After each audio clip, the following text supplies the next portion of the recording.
ভয় নাই ওরে কোনো ভয় নাই, আল্লাহ যদি থাকেন সহায়, দুর্গম গিরিপথ পাড়ি দিয়ে যায়। ভয় নাই ওরে কোনো ভয় নাই, যুগে যুগে ইতিহাস লেখা দেখা যায়, আল্লাহর পথে যারা কাজ করে যায়। যুগে যুগে ইতিহাস লেখা দেখা যায়, আল্লাহর পথে যারা কাজ করে যায়। বিনা পরীক্ষায় তাদের পাস নাহি হয়, বিনা পরীক্ষায় তাদের পাস নাহি হয়। ভয় নাই ওরে কোনো ভয় নাই, বাতিলের শক্তি ক্ষয় হয়ে যায়, আল্লাহর শক্তির কোনো ক্ষয় নাই। বাতিলের শক্তি ক্ষয় হয়ে যায়, আল্লাহর শক্তির কোনো ক্ষয় নাই। সেই শক্তি তুমি দাও গো আমায়, সেই শক্তি তুমি দাও দয়াময়। ভয় নাই ওরে কোনো ভয় নাই, আল্লাহ যদি থাকেন সহায়। ভয় নাই ওরে কোনো ভয় নাই। ইমানদারে কোনো ভয় নাই। নাম্বার 1 হয়ে গেছে খৌফ, আল্লাহ বলছেন ভয় ভীতি দিয়ে। ওয়াল জু মানে আল্লাহ বলছেন অভাব, অভাব মানে ক্ষুধা। আল্লাহ বলছেন বান্দারে আমি তোমাকে অভাব দিয়ে পরীক্ষা করব। তোমার বাড়িতে কোনদিন চাল থাকবে না, তোমার বাড়িতে কোনদিন টাকা থাকবে না, তোমার বাড়িতে পয়সা থাকবে না, ডাক্তার দেখাতে হবে, তোমার কাছে টাকা নাই। আল্লাহ বলছেন খবরদার বান্দা তুই যেন তোকে অভাব দিয়ে পরীক্ষা করব, খবরদার যেন তুই সুদে কারবারে না চলে যায়, চুরি ডাকাতি যেন তুই না করিস। আমি আল্লাহ তোকে পরীক্ষা করব রে, পরীক্ষা করার জন্য আমি আল্লাহ থেকে অভাবটা দিয়েছি। তারপর বলছে ওয়া নাকসিম মিনাল আমওয়াল, আল্লাহ বলছেন আমি তোর ধন সম্পদ দিয়ে আমি আল্লাহ পরীক্ষা করব, ধন সম্পদ দিয়ে আমি আল্লাহ পরীক্ষা করব রে। কখন তোকে আমি গরিব আছি, কখন তুই ধনী আছিস, কখন তোকে আমি গরিব বানিয়ে দেব, গরিব হালাতে আল্লাহ আমি তোকে পরীক্ষা করব, তুই আমার উপরে কতটা ভরসা আছিস। নাম্বার 4 ওয়াল জুমিনাল খাউফি ওয়া নাকসিম মিনাল আমওয়াল ওয়াল আনফুস। 4 নাম্বার হচ্ছে ওয়াল আনফুসি ওয়াস সামারাত ওয়াল আনফুস। আল্লাহ বলছেন কখনো তোর জানকে নিব, তোর জান বলতে তোর সামনে তোর মাকে নিব, তোর বাবাকে নিব, তোর ছেলেকে নিব, তোর ভাইকে নিয়ে নেব। চোখের সামনে তোর মা মারা যাবে, ভাই মারা যাবে, খবরদার হাই হুতাশ করবে না। আমি আল্লাহ তোকে এই ভয় জান দিয়ে আমি আল্লাহ তোকে পরীক্ষা করব, মাল দিয়ে যেমন আমি আল্লাহ পরীক্ষা করব, জান দিয়ে আমি আল্লাহ তোকে পরীক্ষা করব। এবং আমি আল্লাহ তোকে ফল ফলা দিয়ে দিয়ে আমি আল্লাহ পরীক্ষা করব। আল্লাহ বলছেন আমি 5খানা বিষয়ের উপরে আমি আল্লাহ তোমাকে পরীক্ষা করব। যদি তুমি এই 5খানা প্রশ্নের যদি 5খানা বিষয়ের উপরে যদি পাস করে নাও, আর শুনে লাও ওয়াবাশশিরিস সাবিরিন, ধৈর্যশীলদের জন্য রয়েছে সুসংবাদ। তার মানে তুমি যদি ঈমানদার পরিচয় দিতে পারো 5টা বিষয়ের উপরে, তাহলে আমি আল্লাহ তোমার জন্য সুসংবাদ রেখেছি। তার মানে আমি তুমি আমার কাছে পাস হয়ে গেছো, তার মানে বুঝে নেব তুমি প্রকৃত ঈমানদার। তাহলে 5টা আমি আপনাদেরকে চটচট করে গুছিয়ে দিলাম, বর্ণনা করে দিলাম। তাফসীর একটাই করেছি, বুঝিয়েছি একটা দি অ্যাঙ্গেল দিয়ে, বাকি 4টা আপনাকে বুঝিয়ে নিলাম। তবে একটা উদাহরণ দিই, দেখেন পরীক্ষা কেন, পরীক্ষার রেজাল্ট অনেক ভালো, অনেক ভালো। আপনি কষ্টে আছেন, বিপদে আছেন, এগুলো আল্লাহর একটা পরীক্ষা মাত্র। তবে এটা খুব সুস্বাদ। কেমন? একটা নারী যখন প্রেগনেন্ট হয়, পেটে বাচ্চা আসে, পেটে বাচ্চা আসলে পেটের বাচ্চা যখন 4 মাস 5 মাস 6 মাস যখন আস্তে আস্তে পেটের ভেতরে বাচ্চাটা বড় হয়, মায়ের কষ্ট তত বাড়ে, তত দিন দিন কষ্ট পায়, অনেক কষ্ট তাকে সহ্য করতে হয়। কিন্তু 9 মাস 10 দিন হওয়ার পরে যখন সন্তানটা ডেলিভারি হয়, পৃথিবীতে যখন চলে আসে, তখন মা সবকিছু ভুলে যায়। তখন সন্তান দেখে এত আনন্দিত হয়, মনে হচ্ছে যে আমার কষ্টইটাই ছিল না। আসলে আল্লাহ বলছেন যে আমি তোমাকে পরীক্ষা করছি অনেক বিপদ আপদ মুসিবত দুঃখ সুখ দিয়ে, কিন্তু এর ফলাফল তোমার জন্য ভালো আছে। কেমন ভালো? আপনার চোখের সামনে একটা ছেলে, আপনার নিজের বেটা, আপনার ভাতিজা, আপনি একটা 5 টাকা দামের বিস্কুট নিয়ে এলেন, বিস্কুটটা নিয়ে আপনি আপনার সন্তানকে দিলেন, আপনার ভাতিজাকে দিলেন, দেওয়ার পরে ওর জন্যই আপনি নিয়ে এসেছেন। এখন 2টা বিস্কুট আপনি ভাকাম করে কেড়ে নিচ্ছেন।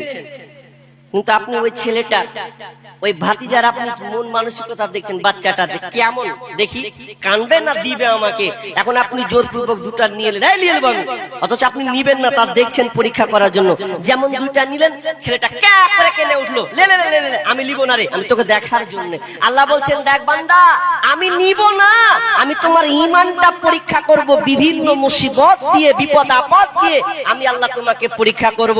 আজকে আমরা পরীক্ষায় পাস করছি তো, একটু যদি বিপদ আসছে তাহলে একটা ছোট করে গল্প বলি, তাহলে আপনি বুঝে নেবেন। আমরা মুসিবত আসলে আমরা আল্লাহকে আঙুল তুলে কথা বলি।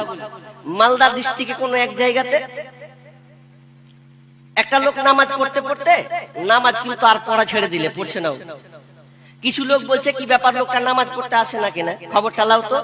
ভালো নামাজি ছিল, নামাজ পড়তে আসে না। তো নামাজ যখন পড়তে আসে না, তো ওকে কিছুদিন পর যদি দোকানে দেখতে পেয়েছে, হ্যাঁ গো নামাজ পড়তে আসো না কেন, বলছে নামাজ পড়ে কি হবে, কেন কি হয়েছে, যে নামাজ পড়ে কি হবে আর কানাকে ডেকে বা কি হবে, মানে আল্লাহকে ডাইরেক্ট কানা কহে দিলে। তখন এরা তো আর বুঝতে পারে না বিষয়, যে আল্লাহকে ডেকে অর্থাৎ কানাকে ডেকে কি হবে, তো রহস্যটা কি কি হয়েছে বলেন খুলে। তো বলছে যে আমার 4টা ছেলে পিলে, 4টা ছেলে পিলে, 3টা বেটি 1টা বেটা, 2টা বেটি ভালো, তো 1টা বেটি ভালো নয়, ওর পিছনে টাকা খরচ করে যাচ্ছি, কোনো অসুবিধা নেই, করছি। আর একটাই আমার বেটা, যাকে নিয়ে আমি স্বপ্ন দেখছি বড় হবে, আমার হাট বাজার করবে, এ আমার ভবিষ্যৎ উজ্জ্বল করবে, আর ইত্যাদি ইত্যাদি, আমার অনেক পরিকল্পনা।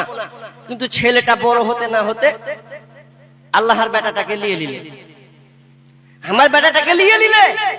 তো আমার মন হলো যে হার বেটাটাকে যদি না লিয়া, 3 নম্বর বেটিটা অসুস্থ ছিল, হার বেটিটাকে নিয়ে নিতে।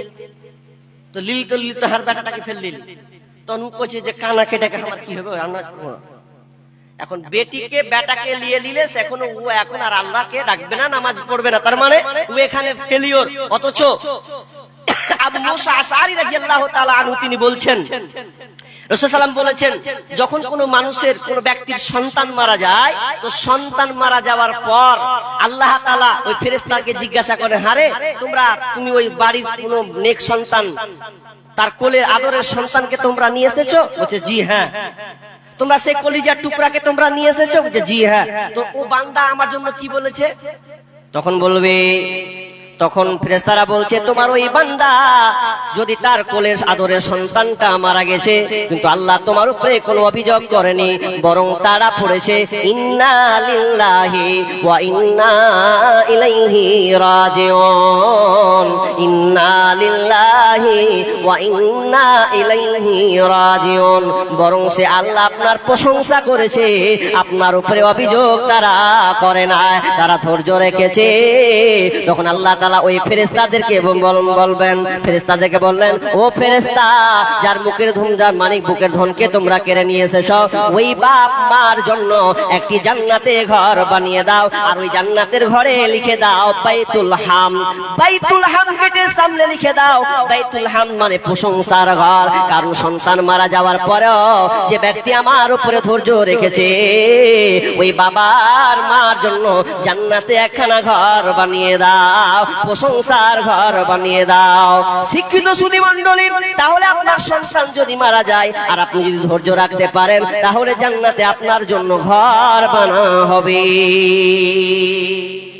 আমি আর কথা লম্বা করছি না, ইনশাআল্লাহ কিছু মিডলে কিছু ইম্পর্টেন্ট কথা বলে দেব। তবে এখানে আমাকে 1000 টাকা আছে মনে হয়, 1 2 3 4 5 6 7 8 9 10, 1000 টাকা দিয়েছেন। আল্লাহুম্মা সাল্লি আলাই, আল্লাহুম্মা বারিক আলাই।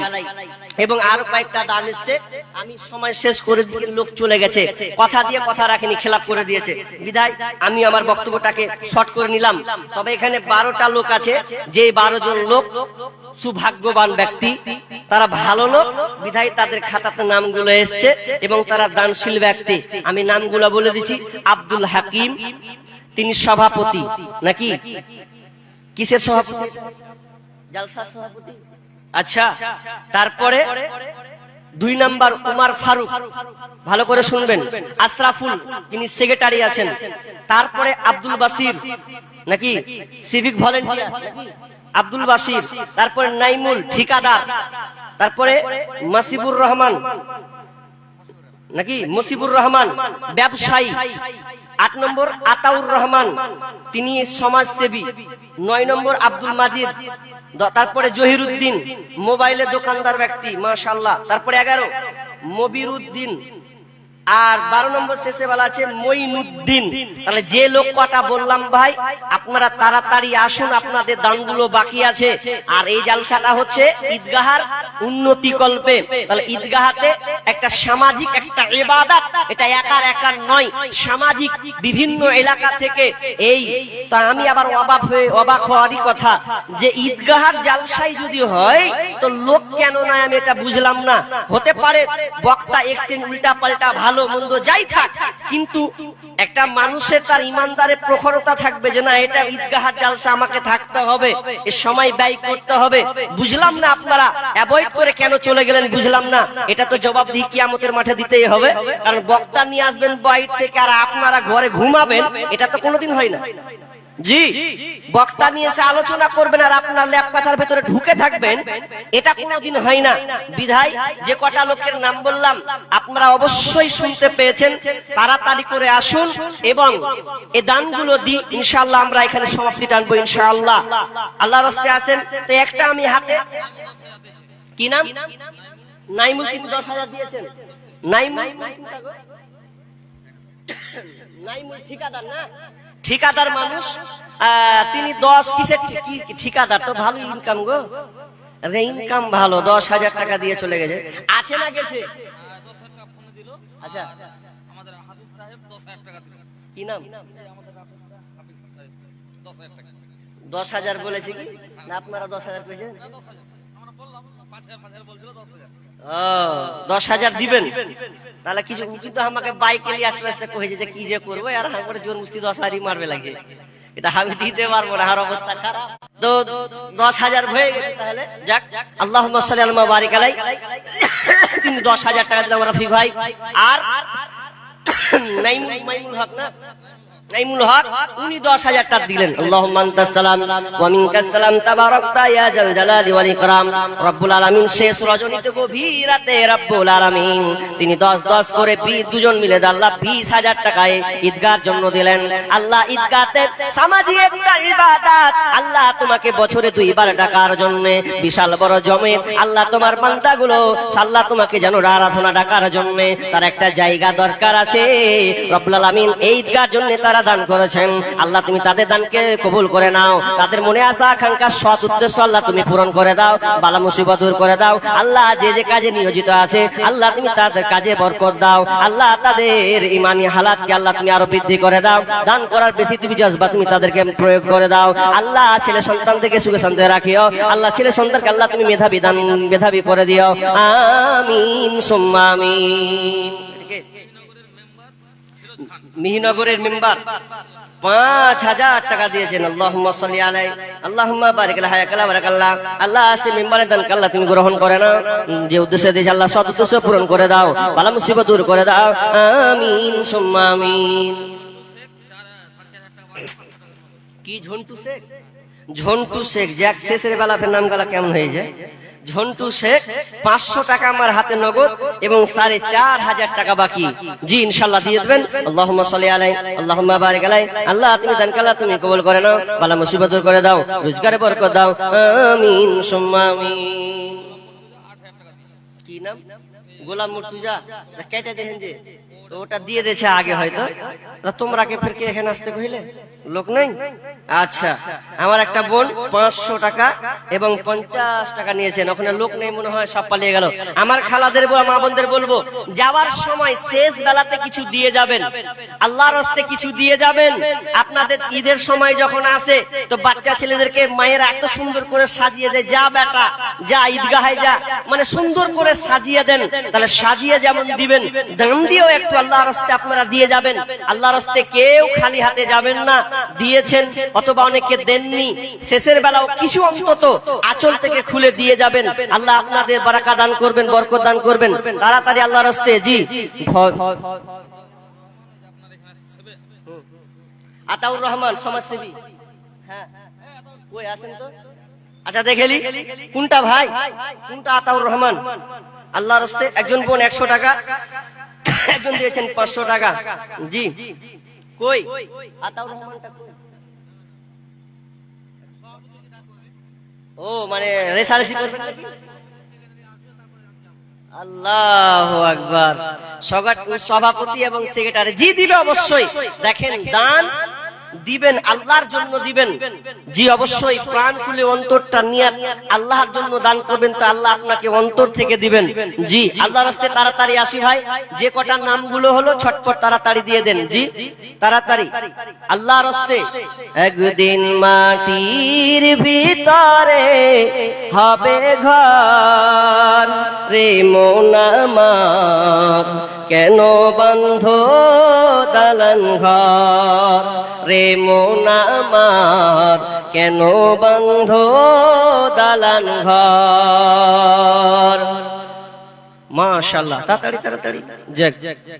আরেকজন ছোট বোন 100 টাকা। আল্লাহুম্মা সাল্লি আলাইহি আল্লাহুম্মা বারিক লাহা বারাকাল্লাহ। আল্লাহ তুমি ভাই এই বন্ধের আল্লাহ তুমি দানকে গ্রহণ করো, কবুল করে নাও। যে উদ্দেশ্যে আসা সৎ উদ্দেশ্য পূরণ করো, বালা মুসিবত দূর করে দাও, রোজগার বরকত দাও। আল্লাহ এই ছোট ছোট বোনগুলোকে আল্লাহ তুমি মেধাবী করে দিও, হাফেজা বানিয়ে দিও। আমিন সুম্মা আমিন। আরেকজন ভাই দিয়েছেন 100 টাকা। যে উদ্দেশ্যে আসা পূর্ণ করে দাও, বালা মুসিবত দূর করে দাও।